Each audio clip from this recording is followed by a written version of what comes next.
नमस्कार. कायझेन इंडियामध्ये आपलं सर्वांचं स्वागत. मी बाबासाहेब मुजमुले. आज भारतीय संविधानाच्या 75व्या अमृत महोत्सवी वर्षानिमित्त आपल्या स्टुडिओमध्ये लॉयन्स प्राध्यापक डॉक्टर अरुण कुमार लेमाडे उपस्थित आहेत. राष्ट्रवादी काँग्रेस पार्टी सामाजिक न्याय विभागाचे परभणी जिल्हा अध्यक्ष, मराठवाडा अध्यक्ष, मुक्ता प्राध्यापक संघटना, मथुरा नागरी सहकारी पतसंस्था मर्यादित परभणी यांचे संचालक, तसेच रुग्ण कल्याण समिती शासकीय स्त्री रुग्णालय परभणीचे कार्यकारी सदस्य सर राहिलेले आहेत. तर आपण या संविधान दिनानिमित्त सरांशी चर्चा करणार आहोत.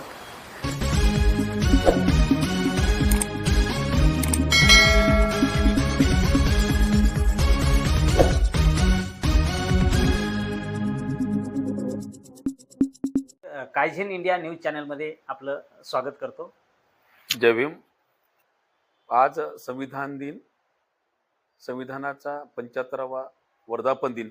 या वर्धापन दिनाच्या निमित्तानं मी मनपूर्वक सर्वांना हार्दिक शुभेच्छा देतो.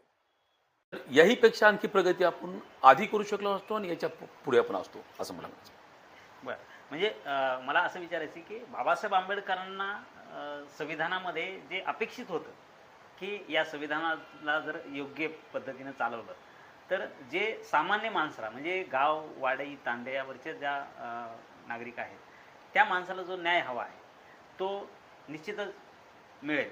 तर तो आत्ता सध्या मिळतोय का, असा माझा प्रश्न आहे. डॉक्टर बाबासाहेब आंबेडकरांनी हे संविधान निर्माण करत असताना स्वातंत्र्य, समता, बंधुत्व आणि न्याय ह्या ज्या हे जे पिलर्स आहेत खऱ्या अर्थानं या आपल्या संविधानाचे, या निमित्तानं जर सर्वांचं निश्चितपणे काम झालं असतं तर वाड्या तांडे, वस्ती, गोरगरीब जनता, झोपडपट्टी या आणि मागासवर्गीय जे काही समाज आहे या समाजातले जे शेवटचा स्तर आहे या स्तरातील लोकांना जेवढ्या प्रमाणामध्ये वरून ज्या सवलती कायद्यामध्ये आहेत त्या तिथपर्यंत जर पोहोचल्या असत्या तर मला वाटतं की याचं यश आणखी मोठं राहिलं असतं. पण त्या मानाने ते तेवढं नाही. मग याचे काही कारण नाही आहे त्याच्यामध्ये. मग वरच्या लेवलला असलेला भ्रष्टाचार, हा भ्रष्टाचारही कमी व्हायला पाहिजे. निधी तर येतो पण तिथपर्यंत तो पोहोचत नाही.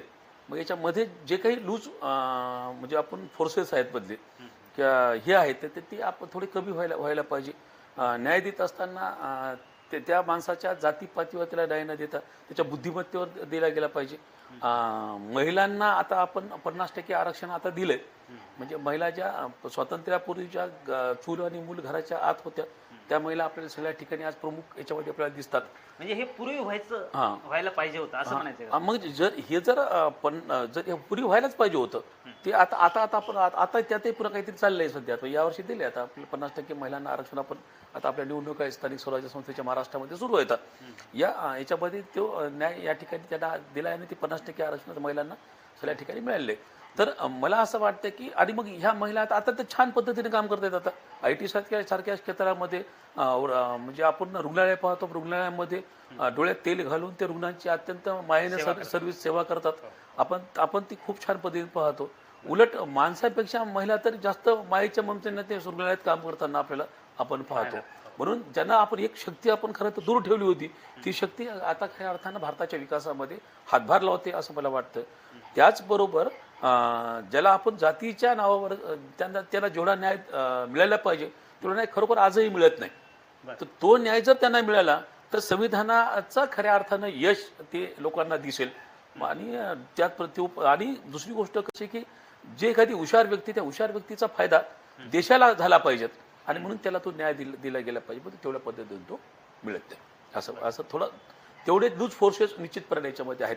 काही असे देशद्रोही लोक आहेत की ते भारतीय संविधान हे डॉक्टर बाबासाहेब आंबेडकरांनी लिहिलं नाही असे उघडपणे अपप्रचार करू लागले आहेत. तर त्याबद्दल आपण काय सांगा? खरं म्हटलं ना तर रुळावून गाडी जर खूप छान पद्धतीने चालली तर असं म्हणतात की चांगल्या गोष्टीलाही म्हणजे गुलाबाचं आपण झाड लावतो फुलासाठी, पण त्याला फुलं आधी येण्याऐवजी त्याला आधी काटे येतात. तशा पद्धतीनं संविधानाचा आता 75 वर्ष आता जर संविधान खराब असतं, संविधान बाबासाहेब लिहिलं नसतं, तर मला एक गोष्ट या ठिकाणी मुद्दा उपस्थित करायचा की संविधान म्हणजे पहिल्या संसदेच्या भाषणामध्ये ज्या BN रावचं नाव घेत आहे, त्या BN राव साहेबांनी स्वतः बाबासाहेबांचं कौतुक सविस्तर भर संसदेत केलेलं आहे.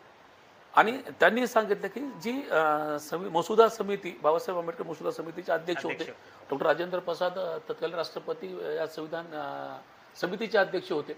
आणि या मसुदा समितीमध्ये 7 लोकांची सदस्य समिती होती. या 7 सदस्यापैकी एक सदस्य तर एक्सपायर झाले होते, राहिले 6 पैकी एक जण तर अमेरिकेला गेला होता. 2 जे सदस्य होते ते 2 सदस्याच्या याच्यामुळे जाणं होत नव्हतं. आणि मग या 6 पैकी राहिलेले 7व्या पैकी फक्त राहिले बाबासाहेब आंबेडकर. बाबासाहेब आंबेडकरांनी रात्रंदिवस मेहनत करून हे संविधान लिहिलं, हे आपण सांगण्यापेक्षा त्या पहिल्या संविधान सभेमध्ये भाषण करताना BN रावने स्वतः सांगितलेलं आहे. त्याच्यामुळे आता तो विषय काढण्याचं काही कारण नाही ना. आणि मग जर बाबासाहेबांनी लिहिलं नव्हतं संविधान, तर मला वाटतं की हे त्यावेळेला तरी कोणतरी म्हणायला पाहिजे, का बनले नाही. आणि बाबासाहेबांनी काही असं कोणाला फोर्स करून किंवा दादागिरी करून किंवा काही कोणाला सांगायला लावून तर बाबासाहेबांचं नाव सांगायला सांगितलं होतं.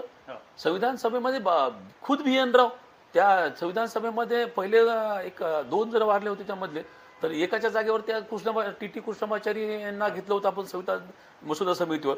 त्यांनी स्वतः त्या याच्यामध्ये सांगितलं की ते लंडनच्या त्यावेळेस न्यूज आहे, लंडन टाइम्समध्ये ती न्यूज त्यावेळेला 1950 रोजी आलेली आहे की बाबासाहेब या भारतामध्ये संविधान बाबासाहेबांच्या रूपाने अत्यंत छान पद्धतीने या ठिकाणी आलेले. हे काय आपण सांगितलं का आपण की बाबासाहेबांनी सांगितलं. तर त्याच्यामुळं हे जे असे प्रश्न आहेत ते असे चिल्लर प्रश्नाकर मला वाटतं फार लक्ष देण्याची आवश्यकता नाही. आणि आपण त्यांना जास्त म्हणजे काय देतो, हवा देतो म्हणून ते वाढतात प्रश्न. तर अशा चिल्लर लोकांकडे लक्ष देण्याचं कारण नाही. बाबासाहेबांनी ते संविधान लिहिलेलं आहे आणि हे संविधान तत्कालीन तेव्हा बाबासाहेबांनी नेऊन दिले. मग या बाबासाहेबांच्या हातात देण्यापेक्षा दुसऱ्या हातात द्यायचं असतं ना. ते सगळे फोटो पूर्ण संसदेत लावलेले आहेत ते फोटो. मग या प्रश्नाला काही अर्थ आहे का असं मला या प्रश्नाला काहीच अर्थ नाही असं मला या ठिकाणी वाटतं. बाबासाहेबांनी लिहिलं ते आणि डंके के चोट पे ते बाबासाहेबांनीच लिहिलेले. आता हे भारतातले जे संविधान आहे आणि या संविधानामुळं देशातील सर्वात मोठं संविधान असं जगातील सगळ्यात मोठं संविधान आहे असं गौरव या संविधानाचा होतो. तर याच्यामध्ये जी लोकशाही आहे ती अधिक सशक्त होण्यासाठी सामान्य नागरिक किंवा देशातील जनतेनं काय करायला पाहिजे? अत्यंत छान प्रश्न विचारला तुम्ही. खरं म्हटलं तर संविधान डॉक्टर बाबासाहेब आंबेडकरांनी दिलं. हे संविधान देताना बाबासाहेब इतकी पुस्तकं मला वाटत नाही आजपर्यंत कोणी वाचले असतील. स्वतःचं घर, ज्यांना राहायला घर नव्हतं बाबासाहेबांनी पुस्तकांसाठी घर बांधणारे, राजगृह बांधणारे बाबासाहेब. आणि सगळ्या क्षेत्राचा बाबासाहेबांना अभ्यास होता. मी जर प्राध्यापक असेल एका विषयाचा प्राध्यापक, परंतु आम्ही एका विषयाचे पुस्तक वाचत असो, परंतु बाबासाहेबांनी सगळ्याच क्षेत्राचा अभ्यास केलेला आहे. आणि आपण आता गावाच्या बाहेर शिकायला जाण्याचं कॉलेज जर दूर आहे का असं म्हणतो आपण. बाबासाहेब त्या काळामध्ये मग आपण सगळ्यांना माहिती आहे की उस्मानिया विद्यापीठ, लंडन विद्यापीठ आणि कोलंबिया विद्यापीठ या ठिकाणी बाबासाहेबांनी शिक्षण घेतलेलं आहे. आणि त्या काळामध्ये अत्यंत नाजूक परिस्थिती असताना सुद्धा डॉक्टर बाबासाहेब आंबेडकरांनी रात्रंदिवस अभ्यास केलेला आहे. लायब्ररीच्या लोकांनी अक्षरशः बाबासाहेबांना स्वतः डबे आणून खाऊ घातलेले परदेशामध्ये, भारतात परदेशामध्ये. आणि बाबासाहेबांचा एवढा प्रगल्भ अभ्यास असल्यामुळे खरं तर त्या संविधान समितीवर घेतल्याचं त्याच आपल्या संविधान समिती मसुदा समितीच्या एका सदस्यांनी म्हटलं की बाबासाहेबांना घेऊन आपण खऱ्या अर्थानं खूप मोठं फायदा काम केलं, नाही तर काही खरं नव्हतं. हे संविधान लिहिलं होणं होतं का असं वाटत होतं त्यांना. बाबासाहेबांनी ती जबाबदारी घेतली आणि ती सक्षमपणे पेलली. आणि त्यामुळे आपण 26 जानेवारी 1950 रोजी प्रजासत्ताक राज्य करू शकलो आपण. तर हे बाबासाहेबांचा 60 देशाच्या बाबासाहेबांनी संविधानाचा अभ्यास केला. आणि बाकीचा तर बाबासाहेब अभ्यास काश्मीर पासून बाबासाहेब अभ्यास होताच. या देशातील जातीवाद, या देशातली असमान परिस्थिती, असमानता, या सगळ्या गोष्टी खऱ्या अर्थात त्या सगळ्या लोकांना एका माळेत होण्याचं काम बाबासाहेबांनी केलं. म्हणून आज देश आपल्याला खऱ्या अर्थानं प्रगतीपथावर दिसतोय. आपल्याला बाबासाहेबांचे खरं तर उपकार आपण कधी विसरू शकत नाही. म्हणून काही लोक बोलत असतात, लोकांवर फार लक्ष देण्याचं आपल्याला खऱ्या अर्थानं काम नाही. नागरिकांनी नेमकं संविधानाच्या प्रचार प्रसाराच्या बाबतीत काय करायला पाहिजे? नागरिकांनी खरं म्हटलं तर हे जे संविधान आहे, हे संविधान म्हणजे आपल्या जीवनाचं खऱ्या अर्थानं एक पुस्तक आहे. म्हणजे त्या ठिकाणी आपल्याला सामाजिक न्याय सर्वसामान्य माणसापर्यंत देण्यासाठी आणि दुसरी गोष्ट कशी आहे की जेव्हा सरकारचं काही कर्तव्य असतं, काही तशी आपली बी काही जबाबदारी असते. म्हणजे आपल्याला काही दिलं पाहिजे, जनतेला काही दिलं पाहिजे, सरकारकडून आलं पाहिजे असं जर वाटत असेल आपल्याला, तर आपलंही सरकारसाठी, या देशासाठी काही देणं लागतंय आणि ती जबाबदारी आपण आपल्या जनतेनं खऱ्या अर्थानं स्वीकारली पाहिजे. म्हणून सरकारने शासनाच्या काय म्हणतो आपण समाजाभिमुख योजना राबवल्या पाहिजे. जे जे जे या ठिकाणी म्हणजे असं म्हणू आपण की काय म्हणता येईल आपल्याला कमी याच्यामध्ये आहेत, म्हणजे ज्यांना काय सोयी सवलती कमी आहेत, किंवा जे माणसं रंजले गांजले आहेत त्या लोकांपर्यंत ह्या योजना आपण राबवल्या पाहिजे. त्याचबरोबर ह्या योजनांचा योग्य पद्धतीने तो हे झाला पाहिजे. त्याबद्दल सरकारकडून त्या भ्रष्टाचार होता कामा नये आणि नुसतं कागदोपत्री नाही, तर ती खऱ्या अर्थानं ती आपल्याला गोष्ट दिसली पाहिजेत समाजामध्ये. तर तर खऱ्या अर्थाने याचा वापर होईल. त्याचबरोबर जनतेनं सुद्धा जी राष्ट्रीय संपत्ती आहे त्या संपत्तीचा योग्य पद्धतीनं आपण त्याचं निगराणी केली पाहिजे, त्याचं राखण केली पाहिजे. हा देश माझा आहे असं प्रत्येक माणसाला वाटलं पाहिजे आणि हा देश प्रत्येक माणसाला आपला वाटण्यासाठी शासनाने पण त्या माणसाला तेवढा न्याय दिला पाहिजे. म्हणून स्वातंत्र्य, समता, बंधुता आणि न्याय हे जे चार तत्व, हे चार तत्व त्यांनीही पाळावे. आणि स्वातंत्र्य म्हणून आपल्याला काही स्वैराचार दिला नाही आपल्याला. मग आपल्याला सगळे बोलण्याचं स्वातंत्र्य, धार्मिक स्वातंत्र्य, आपल्या घरामध्ये आपले करण्याचं स्वातंत्र्य, बोलण्याचं स्वातंत्र्य, पण बोलण्याचं स्वातंत्र्य काही बोलू नये, लिखाणाचं स्वातंत्र्य म्हणून काही लिखाण करू नये आणि स्वातंत्र्य म्हणून आपण स्वैराचाराने वागू नये. आपण या देशाचे नागरिक आहोत.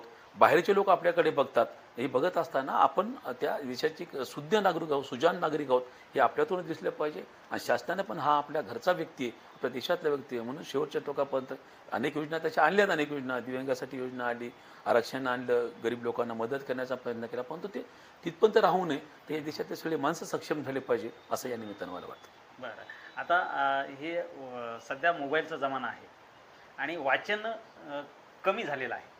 म्हणजे जे युवकांनी तरुण जे आहेत ते प्रत्येकाच्या हाती मोबाईल आहे. बरोबर. तर संविधानाच्या बाबतीत म्हणजे ते मला असं म्हणायचं की गाव तांड्यापर्यंत हे वाचन गेलं पाहिजे. तर त्याबद्दल आपण युवकांना काय संदेश द्या? खरं म्हटलं तर डिजिटल युगामुळे फायदा खूप झाला. डिजिटल युगामुळं सगळ्या गोष्टी आता कशा या तळहाता एवढ्या खेळण्यामध्ये आल्यात, त्याला आपण मोबाईल म्हणतो. आणि जगातलं कुठलीही गोष्ट, आता आम्ही ज्या वेळेला शिकायला होतो तर शिकायला असताना आम्हाला पुस्तकं घेऊन नोट्स काढायला लागत होते, वर्गामध्ये जाऊन बसावंच लागत होतं. आणि अक्षरशः सर ज्यावेळेस वर्गात शिकवत होते तर ते सरही असे त्यावेळेस टाईट सर होते, म्हणजे असायचे कडक शिस्तीचे असायचे. आणि ते मला वाटतं शिस्त होती म्हणूनच विकास चांगल्या पद्धतीने झालेला असं मला वाटतं. छडी लागे छमछम विद्याही घमघम ज्याला म्हणतो आपण, ते खरोखर ते फार गरजेचं असं मला वाटतं. आणि त्या काळामध्ये एकदा जर सरांनी एखादा मुद्दा समजून सांगितला याच्यावरून डायसवरून आणि आपण जर त्याला पुन्हा विचारलं तर बऱ्याच वेळा सर म्हणायचं तर पुढच्या वर्षी या वर्गामध्ये येतो, म्हणजे तुला मी शिस्त फार महत्वाची होती असं म्हणायचं. हां, मग शिस्त महत्वाची होती. आपण कॉन्सन्ट्रेट करत होतो आणि मग जर लक्ष का दिलं नाही असं ते सर विचारत होते, त्यामुळे पुढच्या वेळेला लक्ष द्यावंच लागायचं. आणि आज त्याची एक खूप छान आणि दुसऱ्या कुठे नोट्स मिळत होते. आताचे जसं यूट्यूबला टाकलं किंवा मोबाईलला टाकलं, तुमच्या काय चॅट जीपीटीला टाकलं तर सगळ्या गोष्टी आल्या. तर चालू आमच्या काळात नव्हतं ना ते. तर त्यावेळेला पुस्तकच वाचावं लागायचं किंवा वर्गामध्ये. आणि पुस्तक काय नुसतं डायरेक्ट थोडं समजतं पुस्तक, त्यावेळेला ते शिकवायला लागतं. जर नुसतं पुस्तकाला समजलं असतं तर शाळा महाविद्यालय करण्याची काही गरज नव्हती ना. आणि मग वर्गामध्ये लक्षपूर्वक ऐकायचो ना. मला तर एवढी सवय, आत्ताही जर कुठलं व्याख्यान सुरू असेल तर संपूर्ण व्याख्यान मी वहीवर लिहून घेऊ शकतो, एवढी स्पीड माझ्याकडे. कधी त्याच्यामुळे, कारण माहित होतं सर बोलतात बरोबर आणि परत विचारायला सांगत नाहीत, मग आपण ते लिहून घ्या, सोपा कार्यक्रम. तर मला माझ्यासारख्या अनेक माझ्या काळातल्या सगळ्या माझ्या वर्गात मित्रांना सगळ्यांना ते असं लिहिण्याची सवय. आता वही घेऊन बसतो आम्ही, तुम्ही व्याख्यान सुरू होत्या की भाषण. तर संविधानाचं गावागावामध्ये वाड्या तांड्यांवर कशा प्रकारे वाचन झालं पाहिजे, जनजागृती कशी झाली पाहिजे, याबद्दल काय सांगा? खरं म्हटलं तर आता संविधानाला 75 वर्ष पूर्ण झाली. 75 वर्धापन दिन करतोय आपण. आणि गेल्या 75 वर्षामध्ये सुद्धा सर्व लोकांनी संविधान पूर्ण एकदा वाचलंय असं मला तरी वाटतं. आणि म्हणून कसं आहे की संविधान हे खरं म्हटलं तर आपल्या सर्व भारतीय लोकांचा आत्मा आहे. हो. कारण याच्यातून आपला विकास जो होणार आहे या संविधानाच्या माध्यमातूनच होणार आहे. हम्म, हम्म. आणि त्यामुळं हे संविधान प्रत्येक लोकांना खरं तर मुखपाठ असायला पाहिजे. हो. आणि म्हणून आत्ताच अनेक जण आम्हीही अनेक कार्यक्रमामधून हम्म. संविधानाच्या प्रती वाटपाचा कार्यक्रम आता अनेक सामाजिक संघटना त्या करत आहेत. राबवत असतात. हा. परंतु ते संविधान आपण वाटप जरी केलं तर ते लोक घेऊन घरी नेऊन ठेवतात. म्हणजे अनेक पुस्तकं कप्प्यामध्ये हे एक कप्प्यामध्ये पुस्तक असं एक त्यांचं हे राहिलं. हम्म, हम्म. पण ते तसं न होता ते संविधान प्रत्येकाने खरं म्हणजे मुखगत केलं पाहिजे, म्हणजे वाचलं पाहिजे हम्म, हम्म. आणि ते पाठ केलं पाहिजे. हम्म. आपले हक्क, कर्तव्य, काय आहे? आपला विकास हा. आणि तो याच्यातून होणार आहे हे आपल्याला कशा पद्धतीने होते आपल्याला हे कळलं पाहिजे. कळलं पाहिजे. आणि म्हणून खरं म्हणलं तर हे संविधान फक्त भाषणातून, व्याख्यानातून काही मुद्दे लोक आपापल्या सोयीप्रमाणे त्या मांडत असतात. मुद्दे फक्त मांडतात कामापुरते. फक्त ते प्रातिनिधिक स्वरूपामध्ये किंवा प्रासंगिक असतात मुद्दे ते. हम्म. पण तो संपूर्ण संविधान म्हणजे अगदी याच्यापासून उद्देशिकेपासून तर शेवटच्या शेवटच्या. पानापर्यंत हा. प्रत्येक भारतीयाने हा. आता संविधान म्हणजे कोणी एकानेच वाचावं अशाचा भाग नाही तर किंवा प्रत्येकाने संविधान म्हणजे वाचलंच पाहिजे. वकिलांनीच वाचलं पाहिजे किंवा न्यायमूर्तीनेच वाचलं पाहिजे हम्म. किंवा कायदे मंडळाच्या लोकांनीच वाचलं पाहिजे काय असं नाही. कायदा करताना या समाजातल्या लोकांची गरज लक्षात घेऊन तो कायदा केला जातो आपल्याला. हम्म, हम्म. आणि म्हणून आता बघा काही अनेक वेळा आपण अमेंडमेंट करून सुद्धा कायद्यामध्ये काही बदल करण्याचा प्रयत्न करतो आपण. हो. परंतु तसं नाही करत आपल्याला ती. हा. बाबासाहेबांनी लवचिकता दिली आपल्याला पण ते हो. संविधानाच्या चौकटीत ते बसलं पाहिजे. हो. संविधानाच्या चौकटीत जर बसलं तर खऱ्या अर्थानं त्याला हे आहे. पण संविधानाच्या बाहेर गेलं तर ते अनेक कायदे नंतर जे रद्द झाले पण आपण हो. ते पाहिलेले आहेत. हो. म्हणून आपण जे काही बोलतो आपण जी काही मागणी मांडतो ती खरोखर ती संविधानिक आहे का? आंदोलन करतो आपण. चौकटीमध्ये आता आपले बसते का? अनेक माणसं आता आंदोलन सुद्धा करतायत हो. वेगवेगळ्या मार्गाने. हम्म. परंतु ते आंदोलन करताना सुद्धा ते संविधानिक आहे का? हम्म, हम्म. आणि ते मग पाहिलं. आपण संविधान मागणी करू शकतो ना, आपण निदर्शन करू शकतो, आंदोलन करू शकतो. त्यासाठी काही तोडफोडच करून राष्ट्रीय संपत्तीत नुकसान करण्याची आवश्यकता नाही ना. हम्म. बाबासाहेबांनी आपला अधिकार दिले आणि या अधिकाराचा आपण योग्य वापर निश्चितपणाने केला पाहिजे. एखादी गोष्ट चुकली तर आपण ती शासनाला सांगितली पाहिजे. त्याला संविधानिक मार्ग आहेत त्याला. मग वेगवेगळे मार्ग आपण वापरू शकतो, निवेदन देऊ शकतो, निदर्शने करू शकतो, आपण मूक मोर्चाही काढू शकतो हो. किंवा आपण याला तिथे जाऊन शासनाच्या दरबारी बसवू शकतो. आपण आपली मागणी मांडू शकतो. त्यासाठी काही फारच हे करण्याची आवश्यकता नाही. आणि म्हणून हे संविधानाचं आपल्याला कायदे काय आहेत म्हणजे आपण जे करतो ते बरोबर आहे का हे आपल्यालाच माहित पाहिजे. हम्म. म्हणजे म्हणून असं संविधान वाचलं पाहिजे. म्हणून संविधान प्रत्येक माणसानं खऱ्या वाचलं अर्थानं ते वाचलं पाहिजे. आणि याच्यासाठी तर मी असं म्हणेन की लोक चळवळ हम्म. जी म्हणतो आपण ती लोक उभी चळवळ राहिली. पाहिजे. चावडी, वस्ती, तांडा हा. या ठिकाणी आणि संध्याकाळच्या वेळेला खेड्यापाड्यामध्ये एकत्र माणसं बसतात. एकत्र आता बसण्याचं फार कमी झालंय आता. हा. पण तरीही झोपडपट्टी एरियामध्ये याच्या आपल्या जमतात कुठेतरी.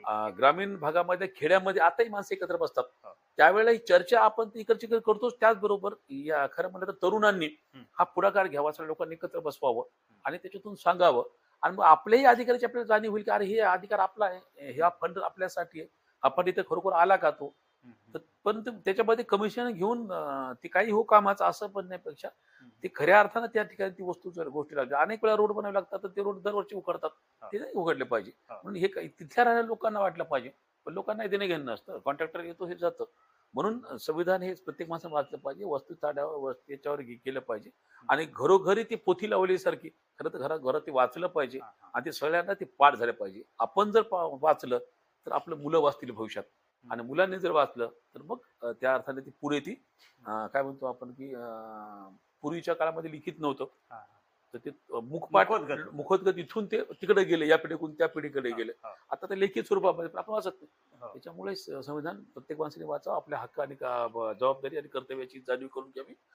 आपले अधिकार काय, आपल्या अधिकाराची आपल्याला जाणीव नाही. हम्म. जसं ते काय हरिण हा, हा. त्या कस्तुरीसाठी धाव. पळत सुटते ती. हा, आणि ती म्हणजे त्याच्याच अक्षरशः बेंबीमध्ये चक्करून पडेपर्यंत पळते. हा. पण नंतर कळते की कस्तुरी त्याच्याच जवळ आहे. हा. तसं आपलं आहे. आपले अधिकार कुठं आपण बाहेर बघतो हा. आणि आपले अधिकार खऱ्या अर्थाने आपल्या जवळ आहेत, आपल्या संविधानामध्ये. तर संविधान एक आपल्या आपल्या मतासाठी खरं म्हणलं तर आपला तो आत्मा आहे. त्याला आपण सांभाळून ठेवलं पाहिजे. ते संविधान आपण टिकवलं पाहिजे. आणि वाचलं 75 वर्ष या ठिकाणी झाले तर हे चिरायू हो अशा पद्धतीच्या मी शुभेच्छा देतो. आपण कायझेन इंडिया न्यूज चॅनलच्या स्टुडिओमध्ये येऊन संवाद साधला त्याबद्दल आपले खूप खूप धन्यवाद. धन्यवाद. सर्वांना जय भीम.